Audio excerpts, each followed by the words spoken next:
today we are checking out an extremely hot topic led by Timberland having a panel on Instagram. If you don't know, Timberland has been a huge advocate for AI, and now he has found his own AI artist, and it brings us to this discussion with another music producer and engineer that's platinum and all that in Young Guru. And there are some crazy things that we're going to witness here in this conversation. Before the John's Wall, we can bring you in. Cars, right? And we got to automation to where, why do I need human beings screwing in these screws, creating these cars? I can get machines to do this, right? It was the death of Detroit. The auto industry in Detroit left. We let him know. So my older cousins who was in management, they survived, yeah, but the people, the playing field. So what he's basically talking about is just how there were machines that put together cars and stuff like that. Like we utilize machines. And before that, when we was doing the whole automobile in the concept of the Detroit poverty, there was a lot of people that was put out of business or put out of work because, yeah, they started investing money into machines that could do certain tasks that would normally a person would do. And now we're at the point of where, what do you need? What do you need the people to do this task when a computer or a robot can do this thing, right? Of what happened was, the people that was my mama and my daddy age that gave the jobs and worked all the way to manager, and they had their sons and their daughters on that line. Now the sons and the daughters don't have no job because literally a computer is screwing in the car. How serious is Timberland taking this conversation if he's not even, if he's just going to sit here and eat food? It's incredible. That's incredible how people treat their own panel. You know what I'm saying? This is not the time for you to be chewing on some Ritz crackers. You feel me? You understand what I'm saying? It cuts out all of those jobs. Detroit falls. The U.S. car industry falls. So you personally, you made your money, and that's great. Black man make your money. Yeah, that's great. I mean, I ain't gonna say that it ruined the car industry as a whole. If anything, it elevated it, but there was less jobs available to people that previously put cars together for a living. So I don't necessarily agree with that. Money, but you one person. What happened to the rest of the people that worked on the line? They out of a job because a computer now comes in and is able to create the car. So what I'm talking about is the ecosystem, bro.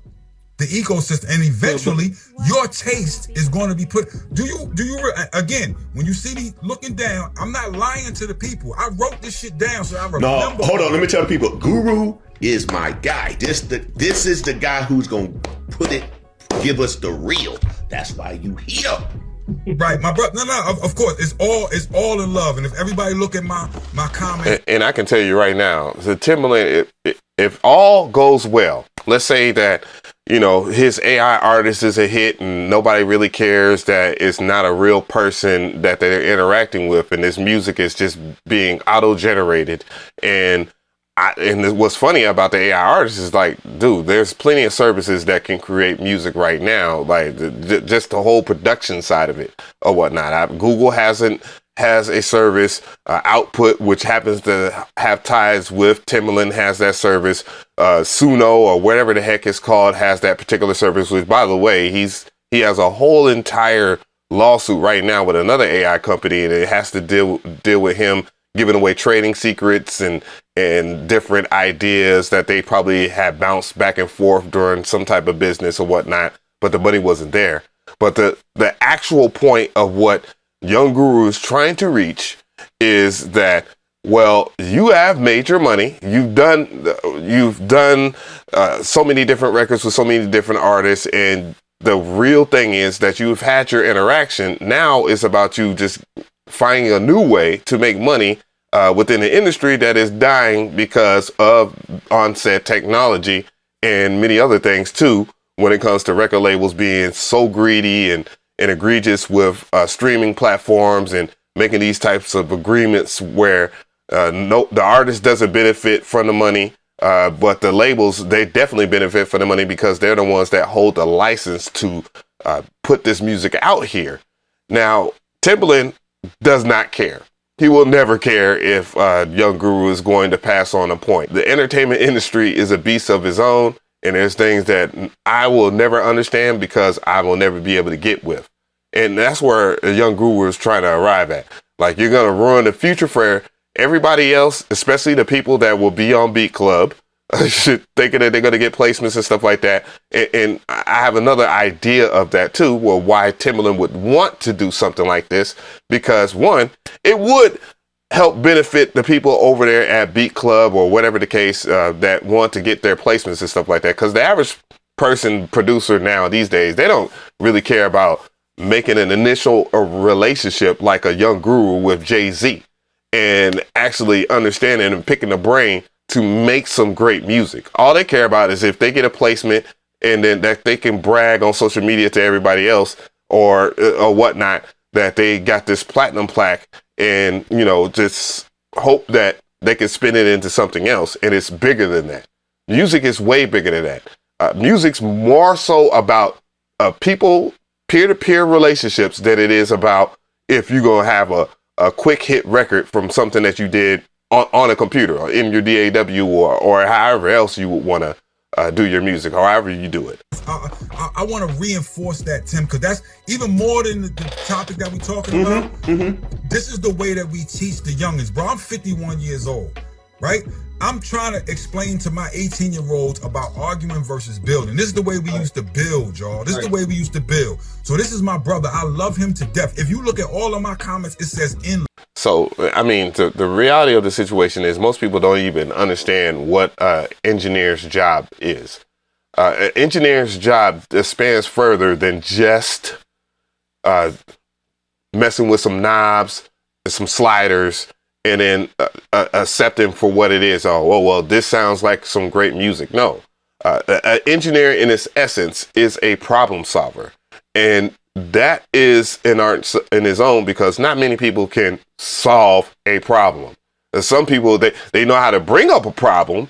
They know how to complain, but they don't know how to solve it. And that's why he's talking about the whole argument side versus being constructive. Because most people can argue all day. That's what the internet is so about these days. Rage bait, argument, piss people off, people leave comment, you profit from people's rage, and then you just keep on continuing this cycle of rage baiting until people just get tired of you or someone else just comes along and is a better rage baiter. Love, right?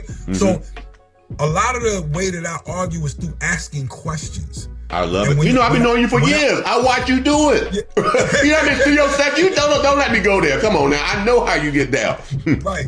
But it's important, Tim. It's bigger than the issue, you know what I'm saying, between me and you. It's about how do you build. I'm asking questions. So my thing is not, yo, you wrong, you doing this, you doing that. Got it. Question. Okay. Got it. So if we look at, like, okay, the rate of change is something that people don't understand. So if you look at AI doubles in power, 5 to 7 months, doubles. So when you say, yo, my taste, it's going to look at what your taste was. I think the real issue is that most people don't even know how AI works in general. And if they understood the pureness of data collection and how we partake in social media altogether, like, for example, I'm on YouTube. And how YouTube pays me is that you guys go in the comment section and you interact with the video. So they see that as a positive mark on database. And when the algorithm kicks in, basically, from also watch time, meaning that if you watch something from a certain extent, that means that I will pop up in the recommendation system. And from me popping up in the recommendation system, that gives a signal to YouTube or whatnot, and it will push my content more and more and more. I have a further understanding of it from a layman's side because I know if I make certain kinds of content, then that means that I will either see a certain outcome or I will see a bad outcome. I will see a good outcome. I will see a bad outcome. So if I make some stuff that only some people care about, a few people care about, then YouTube ain't gonna look at it as a positive thing. But if I make content that people will interact with, like this, for example, then guess what? More people are going to watch it. More people will sit there and have a conversation in the comment section. Therefore, YouTube will say, well, I think since you put this video out that you're entitled to getting more recommendations because, hey, your audience likes this stuff. And that means that more people will like it. So then I will be discovered more, meaning that I will get more subscribers and I will get more money at the end of the day. And I don't think people understand exponential, right? Versus linear. Linear is I add by 1 and 2 and 3. Exponential means it doubles every time. So I could sit here with, that's like Jay and them playing Guts. I never play Guts with them. You know why? Because if you put $100 in there, the next time it's 200. The next time it's 400. The next time it's 8. Do you realize how fast you could lose $50,000 playing Guts with Jay? Because it's exponential. He gonna make you lose the 50 grand. That's the exactly. Yeah, because you're playing his game. Anyway. You're playing his game. Exponential is a different thing. This is how fast AI is working. So it's going to look at your taste. It's going to look at what the people reacted to, and it's going to go, okay, I'm learning. See, the biggest problem with the AI thing is that it's not original work. So let's go ahead and tackle that. It's not original work. It is something where many people just will partake in, and they don't care if it's original work or not because they don't know what the AI is cross-referencing.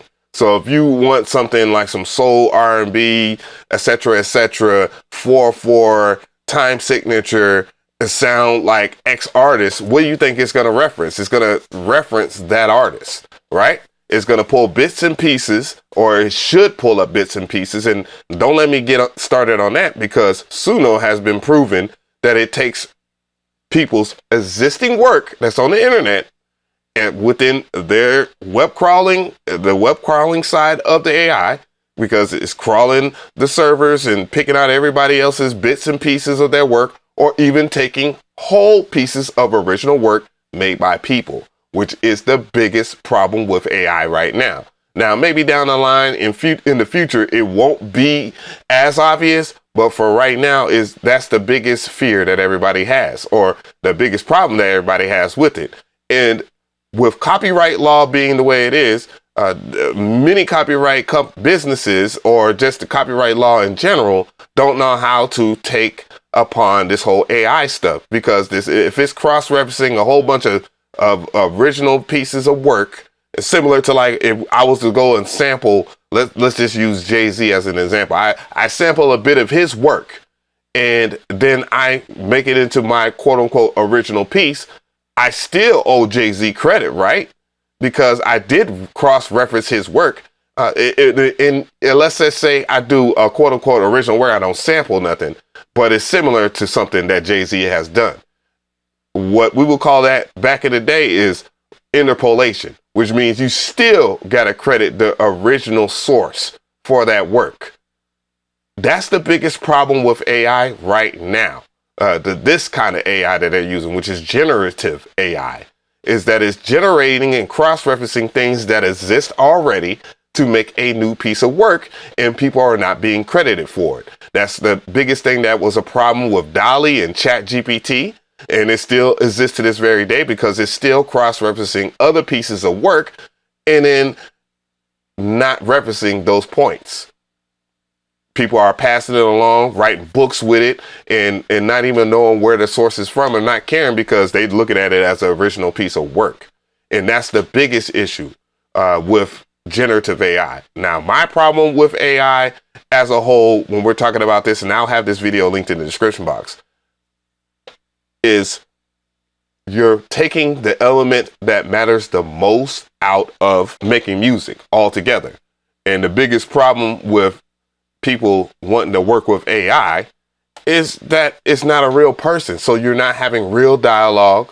You're not trying to understand what their mood is. What is the AI's mood?